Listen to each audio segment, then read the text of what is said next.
నంద్యాల జిల్లాలో చాక్లెట్లు కలకలం సృష్టించాయి. చాక్లెట్లు తిన్న 11 మంది విద్యార్థులు అస్వస్థతకు గురయ్యారు. గుర్తు తెలియని వ్యక్తి ఇచ్చిన చాక్లెట్లు తినడంతో ఈ దారుణం చోటు చేసుకుంది.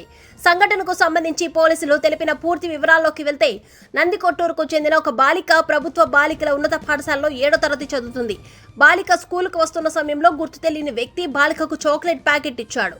ఉపాధ్యాయులు విద్యార్థులకు పంపిణీ చేయాలని చెప్పాడు. ఆ బాలిక స్కూల్ వెళ్లిన తర్వాత పీటీ టీచర్తో పాటు పలువురు విద్యార్థులకు చాక్లెట్లు పంచింది. ఆ చాక్లెట్లు తిన్న తర్వాత బాలికలు అస్వస్థతకు గురయ్యారు. కనురెప్పలు నల్లగా మారడం, కడుపు నొప్పి, వాంతులు మొదలయ్యాయి. దీంతో వారిని ఆసుపత్రికి తరలించారు.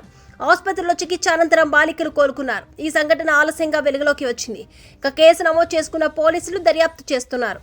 7వ తరగతి విద్యార్థినికి చాక్లెట్లు ఇచ్చిన గుర్తు తెలియని వ్యక్తి ఎవరు, బాలికకు ఎందుకు చాక్లెట్లు ఇచ్చాడు అన్న దానిపై ఆరా తీస్తున్నారు.